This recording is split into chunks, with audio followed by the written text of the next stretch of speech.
Irmãos, esse trem de família, de cristãos, é uma coisa bem, dizer assim, bem esquisita, não é? Nós temos irmãos peruanos, tem irmãos de Cuiabá, tem em todas as áreas, tem uns bonitos, tem os mais bonitos, no caso é a minha pessoa, eu sou humilde, né? E tem gente, essa família é uma família de gente estranhas, mas é uma família que, essa é a família constituída por Deus. Essa família de cristão é uma família que Deus constituiu somente de pessoas estranhas, algumas vezes incompatíveis, né?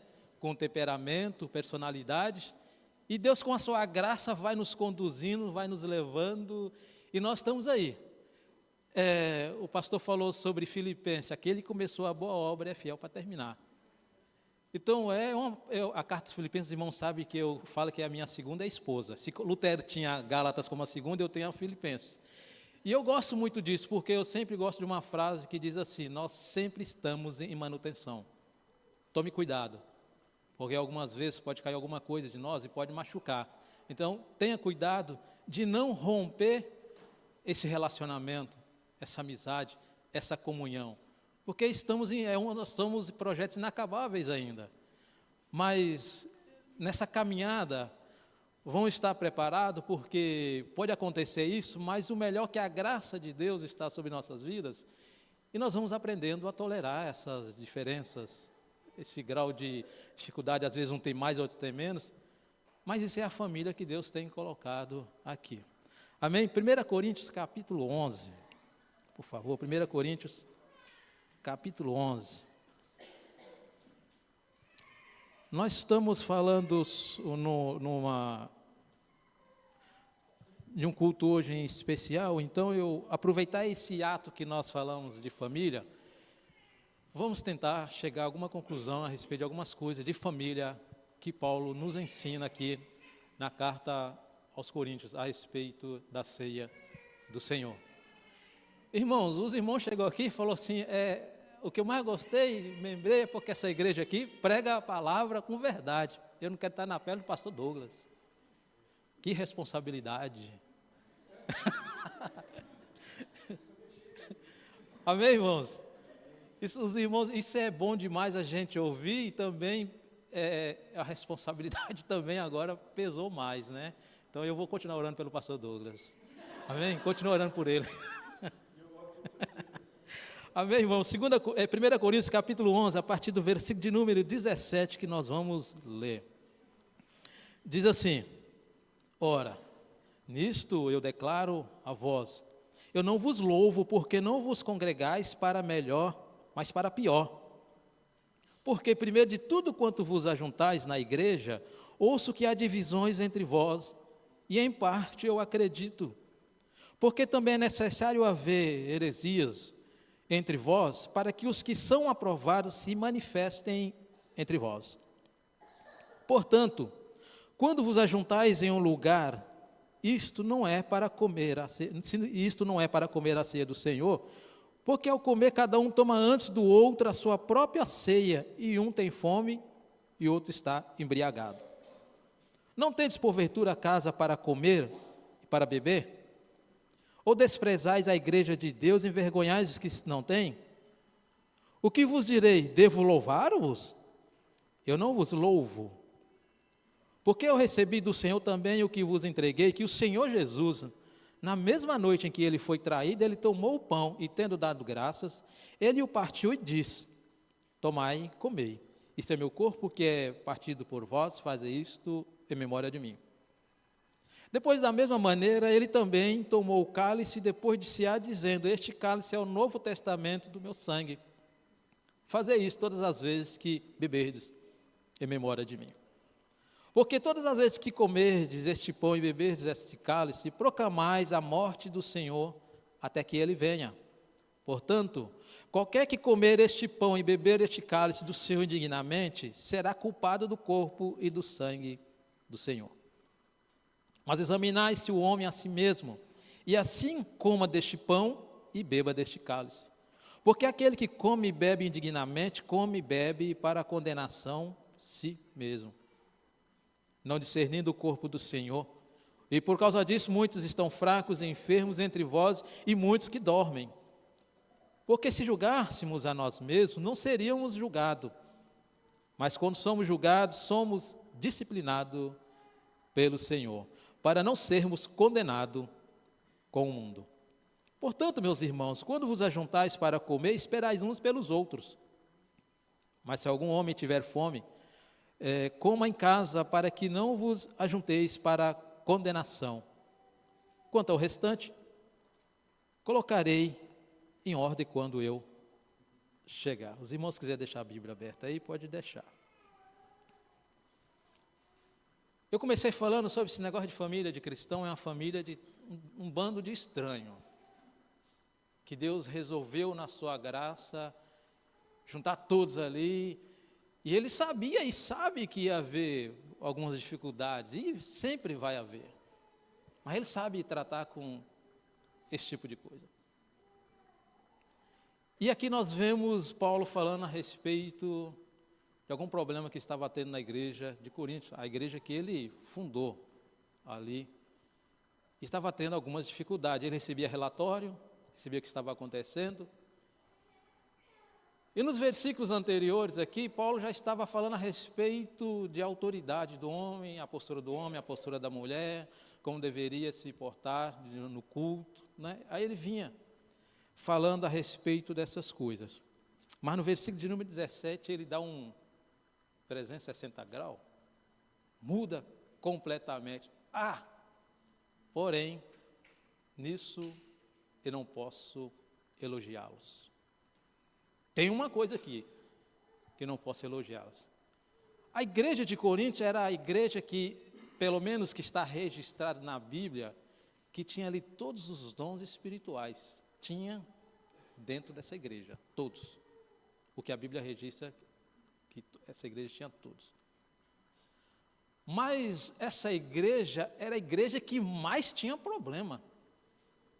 De todas as igrejas que registraram na Bíblia Sagrada, aqui a igreja de Corinto era uma igreja que, sinceramente, com certeza não era fácil pastorear uma igreja. E pensou, nós da igreja comunidade Betel aqui, vem aqui, tem todos os dons do Espírito aqui, todos na liberdade, servindo, cultuando, e é o sonho de todo pastor. Pergunta, pastor Douglas, você não quer todos os dons do Espírito aqui em cada um dos irmãos, segundo a vontade de Deus?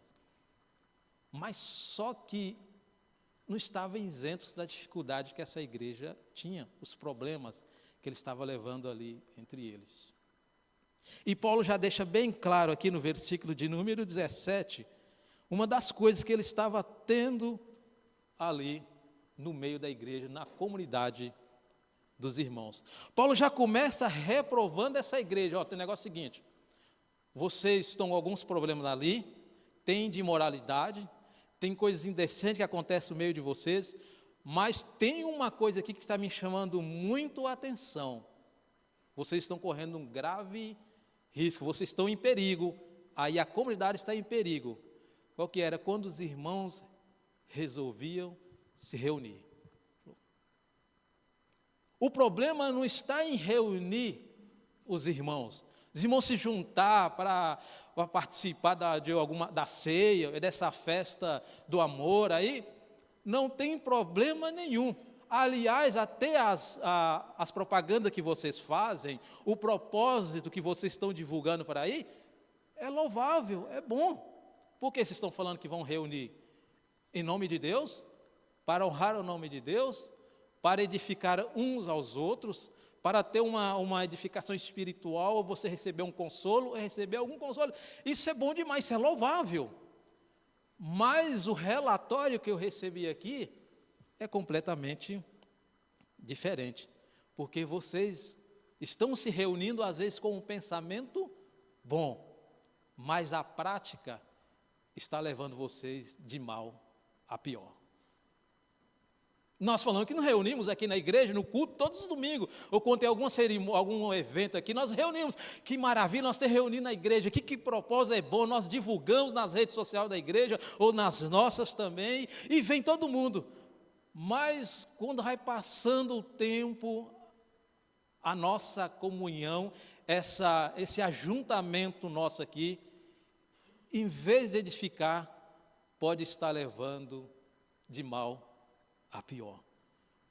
Ou pode estar levando alguém que entra com alguma dificuldade, em vez de melhorar ou receber algo, alguém que está revoltado ou decepcionado com alguma coisa no mundo ou ou algum outro lugar aí fora, aí eles vêm, vou para a igreja para ver se lá eu vou conseguir um alívio, lá eu vou conseguir ficar melhor, lá eu vou me sentir bem, lá deve ter alguma coisa para me esclarecer essa coisa dentro de mim.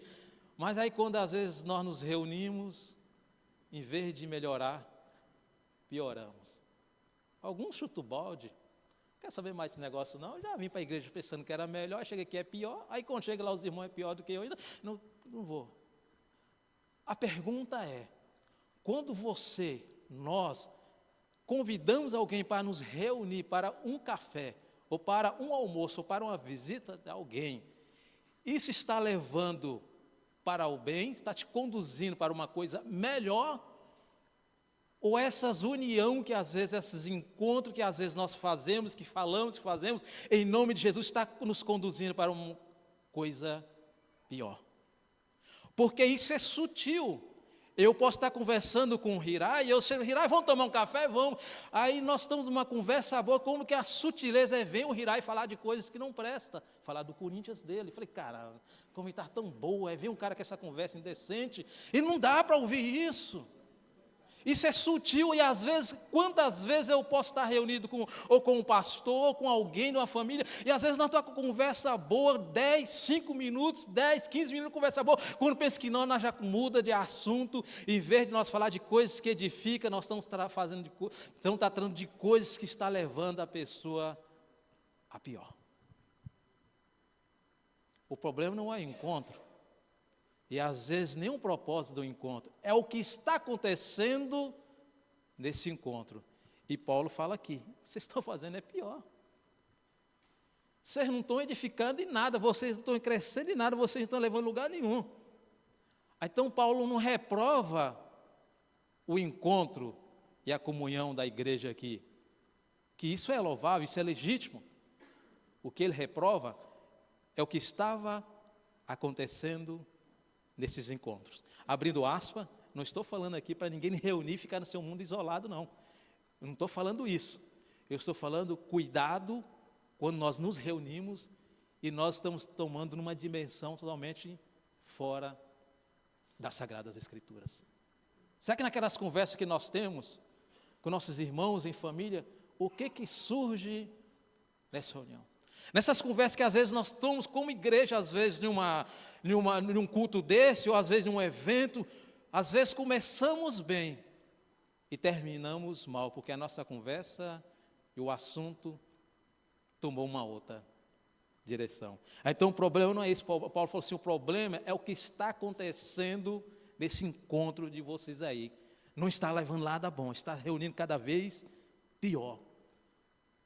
E o interessante é que quando tem esses encontros, que essa igreja estava tendo esse encontro, é porque essa igreja tinha uma deficiência espiritual muito grande. Não é uma coisa que surgiu do nada.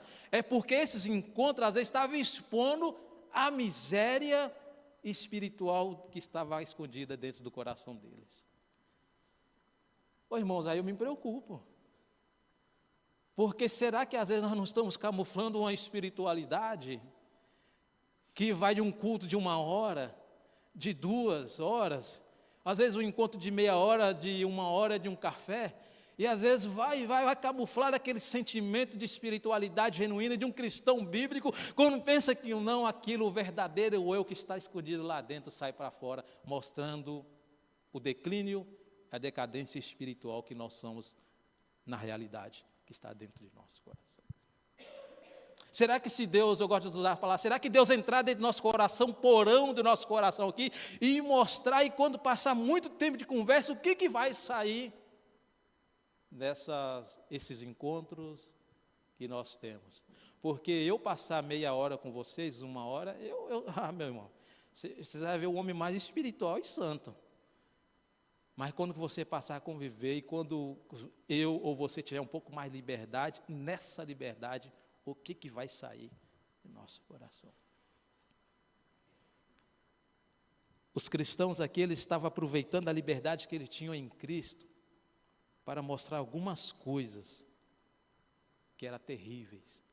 Ele tinha liberdade em Cristo, Cristo chamou para a liberdade realmente, Cristo nos tornou livre, só que às vezes nós somos abusadores dessa liberdade e praticamos coisas que não devem ser praticadas. A indecência, a imoralidade e o mal pior, a divisão. Porque aqui, essa igreja aqui era uma igreja dividida. Se reuniam, mas era uma igreja dividida. Tinham vários partidos dentro da igreja. Aí, esse encontro de irmãos divididos, de facções, de grupos, a preferência que eles tinham, aí eles pegaram aquela ceia do Senhor, que era para mostrar essa liberdade, esse amor, essa união. Ele tinha simplesmente transformado a Santa Ceia num encontro só para comer e beber. O significado mais sagrado e importante por trás dessa prática já sido banalizada. Às vezes eu pergunto, será que alguns cultos que nós fazemos parte, alguns eventos de igreja, não está sendo banalizado aquilo que nós fazemos, aquilo que é santo, sagrado, que deveria ser praticado por nós? E às vezes, vamos para o culto hoje, é simplesmente mais um culto, nós banalizamos aquilo que é santo. Nós estamos tendo a mesma atitude que Jesus falou assim, tome cuidado que porcos só pisam em pérola, eles só vão estragar, vão sujar, vai lamear. Será que alguns encontros nossos, nós não estamos banalizando aquilo que é santo e sagrado em nosso comportamento? Nós não estamos trazendo sujeira, aproveitando da liberdade que temos em Cristo, em vez de aproveitar a liberdade que temos em Cristo para servir Ele com mais vigor, com mais dedicação e servir a igreja, os nossos irmãos, nós aproveitamos a liberdade para expor aquilo que há de mais pior dentro de nós. E falamos, somos livres em Cristo. A ceia daquele povo ali, eles tinham tomado uma dimensão diferente. O que era? Virou um campo de disputa e de egoísmo, onde cada um queria se mostrar melhor, mais importante. Era o espírito de ostentação que estava dentro da igreja, de ostentação e de grupos privilegiados que estava dentro da igreja de Corinto. Porque eles se reuniam, faziam a festa, cada um levava seus alimentos, e ali, mas tinha aqueles que tinham menos.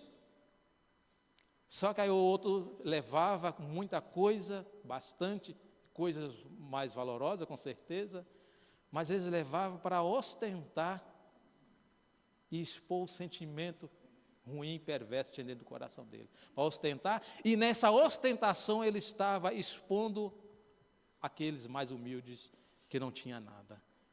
Irmãos, esse espírito de ostentação tem entrado nas igrejas evangélicas de um modo geral.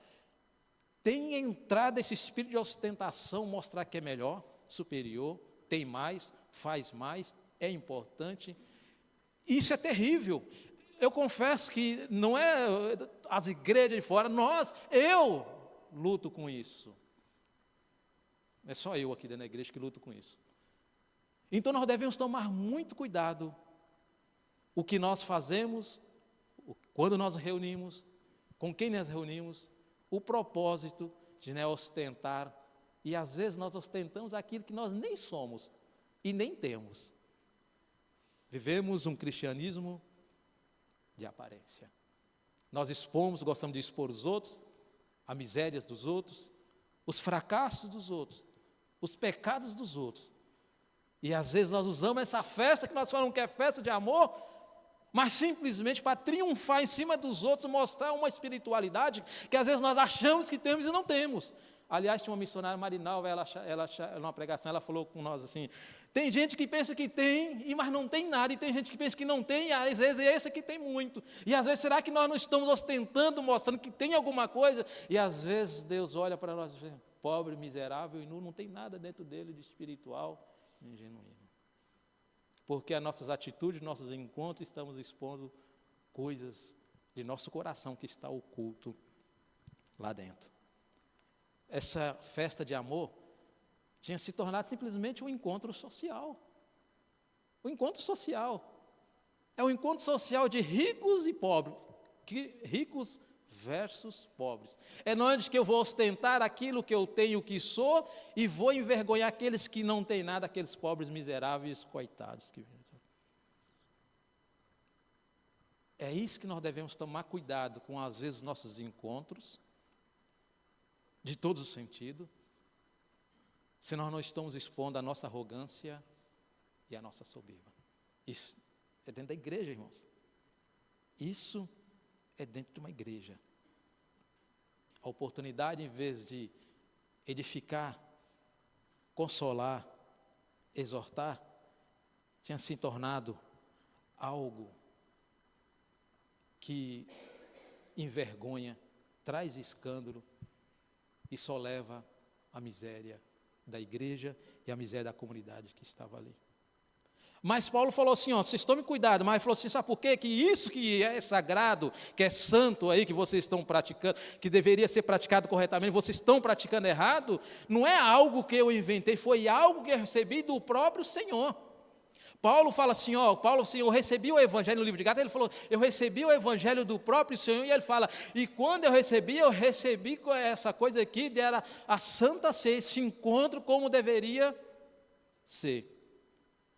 Ele recebeu essa instrução, como essa cerimônia deveria ser realizada, e transmitiu com cuidado para a igreja, confiou, assim como ele fala para Timóteo, confia as coisas corretas, santas, aos santos, para que eles possam passar para outros também. Paulo tinha isso na prática, ele tinha a mensagem boa, ele tinha um evangelho bom, ele tinha um ensinamento genuíno, mas porém o povo resolveu não obedecer, entrou para a contramão. Às vezes o problema, irmão, de algumas comunidades não é o pastor, às vezes é os irmãos, eles ouvem o ensinamento correto.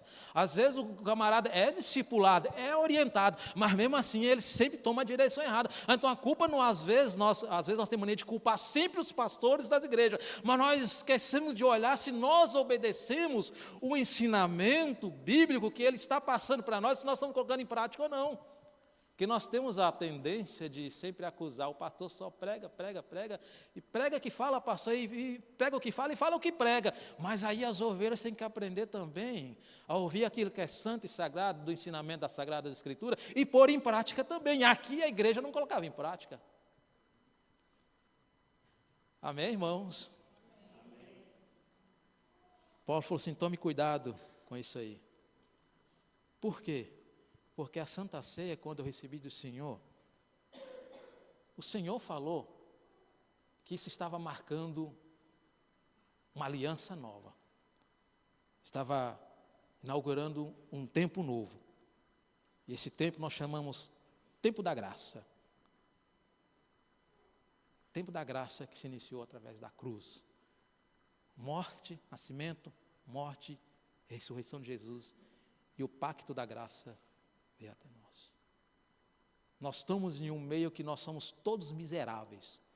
Você e eu somos simplesmente mais um pecador nessa dimensão de pecadores aqui. O irmão chegou aqui hoje, posso entrar? Eu falei, rapaz, se você entrar aí, só tem pecador aí. Você vai entrar assim mesmo? Vai fazer o quê? Ele faz parte desse meio também. E a graça de Cristo nos abraçou, sendo mesmo complicados, pessoas diferentes. E às vezes nós não temos esse mesmo ato de estender a isso a vida de outras pessoas também. Porque Jesus falou assim, esse aqui marca, é um novo marco, é uma nova aliança. Esse aqui vai representar, a partir disso aqui é diferente. É o tempo da graça, é o novo concerto que eu estou fazendo com você. Então lembre-se disso. Nas reuniões, nos encontros de uma santa ceia, nós devemos estar sempre lembrando que Cristo deve estar sempre em evidência por causa da graça dele que estendeu diante de você, estendeu a você, estendeu a mim também. E exige que cada um de nós exerça isso na vida de outras pessoas também. Não somente isso, mas também Paulo falou assim, quando vocês estão fazendo e vocês estão lembrando os encontros nossos, principalmente a Santa Ceia, é uma recordação de que alguém inocente morreu no teu lugar.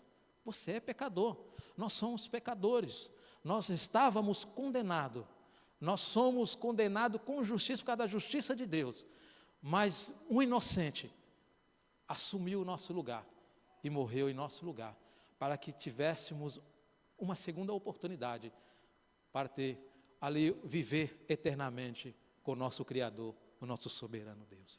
Então pense nisso, a Santa Ceia, ou essas cerimônias, não só devemos lembrar da graça, mas lembrar também que nós devemos estar sempre colocando Cristo em evidência, e lembrar sempre que um inocente morreu no seu lugar. Então, quando nós tivermos nosso encontro, comunhão na igreja, ou em casa de alguém, antes de sair alguma coisa de nossa boca, antes de sair uma ofensa ou acusação, ou expor alguém, vamos lembrar que nessa vida, nesse rebanho de pecadores e miseráveis, nós somos simplesmente mais um, não somos superiores a ninguém.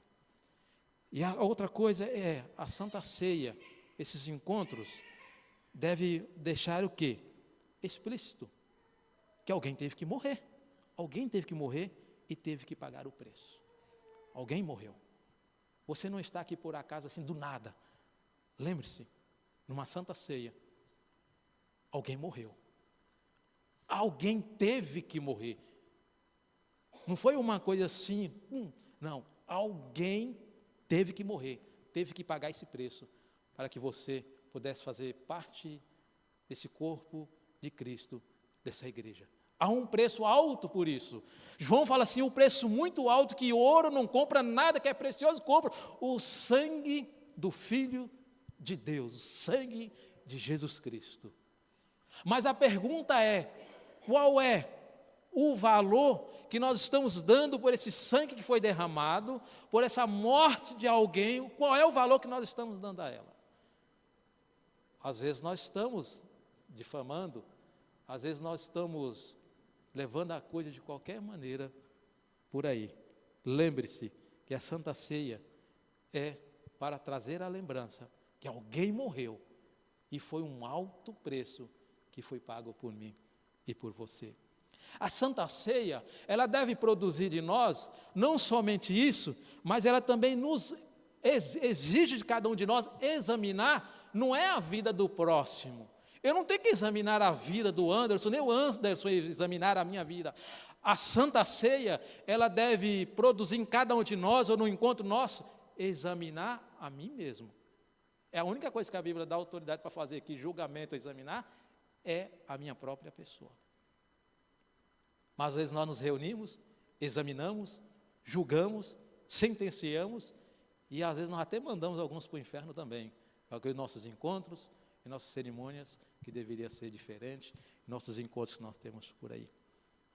A pergunta é, o que você está fazendo? O que nós estamos fazendo? Você está se examinando? Antes de nós pegarmos a nossa fita para medir alguém, será que nós estamos medindo as nossas atitudes, os nossos sentimentos, os nossos propósitos, a nossa vida?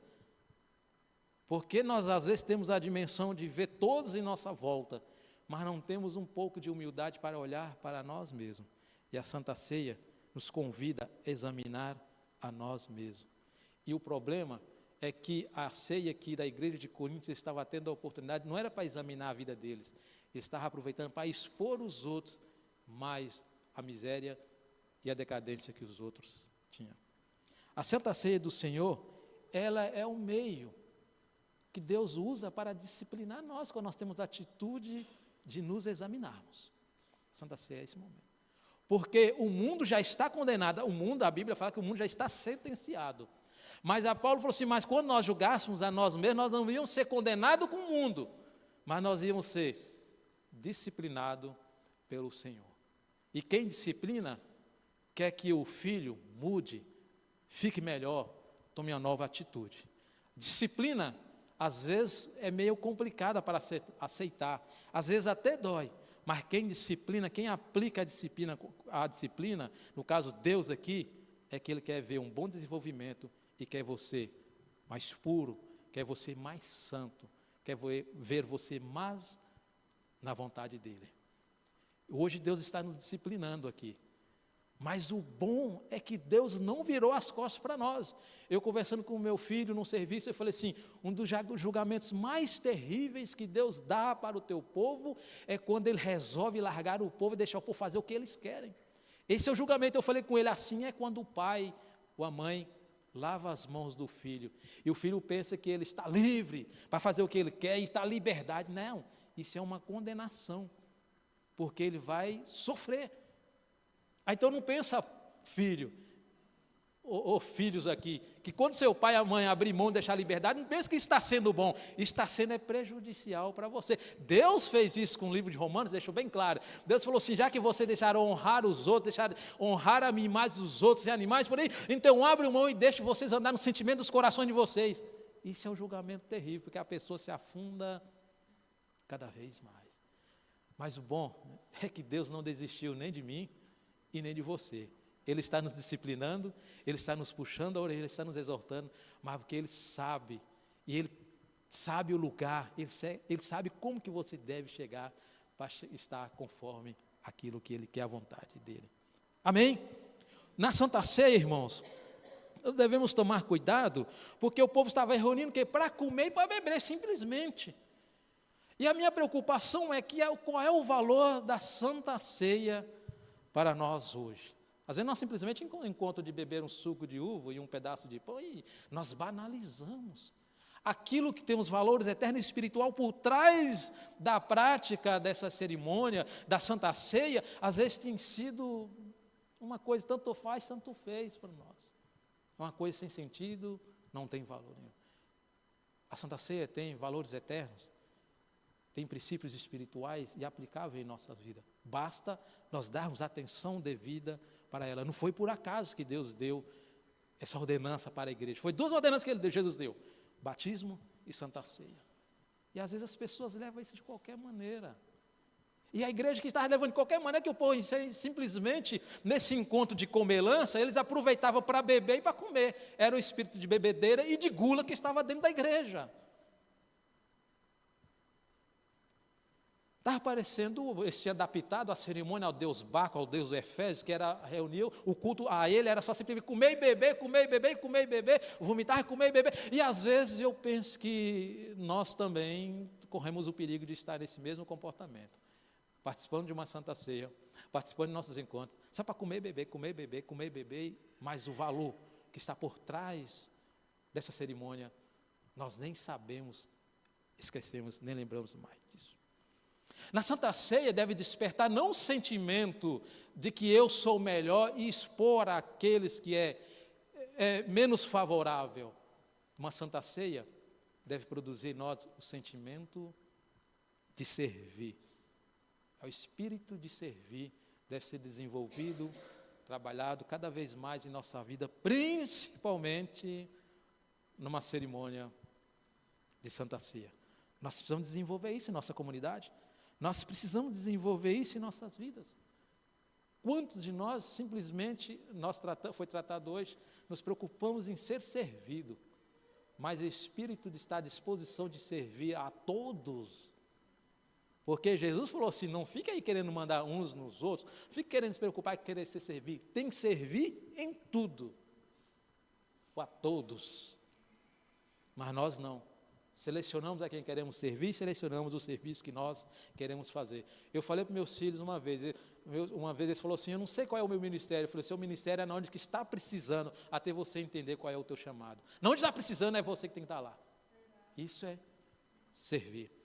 A ceia do Senhor, ela deve produzir em nós, irmãos, o sentimento de piedade e misericórdia para aqueles que estão sofrendo injustiça dentro de nossa comunidade, aqueles que passam por lutas, aqueles que estão com dores, aqueles que estão com sofrimentos que não é o nosso. Então, numa Santa Ceia, nossos encontros deve gerar isso em nós, compaixão e piedade para aqueles que estão passando por algum tipo de luta. E não para expor, mas para falar, cara, pode contar comigo, eu estou aqui. Irmã, conta comigo, eu estou aqui. Nós não temos a solução, mas pelo menos chorar junto e andar junto, nós vamos andar junto. É isso que precisa ser despertado em nós, numa cerimônia de uma Santa Ceia. Amém, irmãos? Eu quero concluir. Por que nós devemos participar de Santa Ceia? Por que nós devemos participar dessa cerimônia sempre, todos os meses? Por quê? A primeira pergunta é porque foi o Senhor que ordenou. Primeira pergunta, por que você, Mário, participa da Santa Ceia? Ele tem que responder, é porque o Senhor ordenou. Pronto, acabou. É porque o Senhor ordenou. Se Ele ordenou a igreja, então quem é eu? Eu não tenho opção. O duro é que às vezes a cerimônia de Santa Ceia na nossa igreja tinha sido desvalorizada tão que as pessoas substituem um culto de uma Santa Ceia por qualquer outra coisa. A não ser quando está doente, né? A segunda, por que eu participo de uma Santa Ceia? Porque ela é memorial, lá da cruz. Porque Jesus falou assim, anunciais a morte. Então é um memorial de um inocente, a morte de um inocente, no lugar de muitos culpados. Então é por isso que eu participo de uma Santa Ceia. E por que nós devemos participar de Santa Ceia? Porque é o lugar onde eu vou aprender a desenvolver, a analisar a minha própria vida, em vez da vida do que está do meu lado. A Santa Ceia está nos convidando a isso. Em vez de eu parar para examinar a vida dos outros, eu examino a minha. Em vez de ficar com os olhos fitados no problema, na vida dos outros, eu vou olhar dentro da minha, como que eu estou. Se o Mário tem algum problema, é ele com Deus. Aqui eu tenho que aprender a olhar para dentro de mim. A Santa Ceia, por que eu participo de Santa Ceia? Porque é uma oportunidade, onde tem pobres e ricos, favorecidos, menos favorecidos, é uma oportunidade de eu colocar em prática esse cristianismo, que às vezes é barateado pelo mundo, que não entra em prática, só tem na teoria. Na Santa Ceia, é a oportunidade de colocar em prática, de estar disposto para ajudar alguém, as preocupações de alguém, as dores de alguém. A Santa Ceia é a oportunidade para isso. Ô irmão, como que você está? Você também, eu notei que você está diferente, você não está bem. Essa disposição deve ser gerada em nosso coração. A Santa Ceia, por que eu tenho que participar da Santa Ceia? Porque é um ato de redenção. Ele está proclamando a redenção nossa. Então eu tenho que participar de uma Santa Ceia, eu tenho que fazer tudo para participar, porque ele está falando de uma morte redentora de Jesus, e através dela que é anunciada, é a pregação do Evangelho também. E um mundo que está condenado. Então, quando tem esse comportamento de participar de ser uma Santa Ceia também, está me levando e falou assim, eu estou pregando o Evangelho. Eu estou pregando o Evangelho porque eu estou lembrando da morte de alguém, e estou falando que a morte de alguém é o caminho da redenção para todos que aceitam e ouvem essa palavra. Então, eu devo participar disso também. Eu posso falar que é um meio de evangelismo, às vezes, dentro de nossa comunidade, quando tenha pessoas que ainda não são cristãos. E eu quero encerrar dizendo que a Santa Ceia é bom participar dela, porque nos faz olhar, não para aqui, mas para a eternidade, até que eu venha, A Santa Ceia vai gerar em cada um de nós, tem que gerar em cada um de nós, eu estou aqui, com os pés aqui, mas a mente, o coração está na eternidade. Estou aqui, mas tenho um destino, somos peregrino aqui, nós temos um rumo. E qual é o rumo? A eternidade.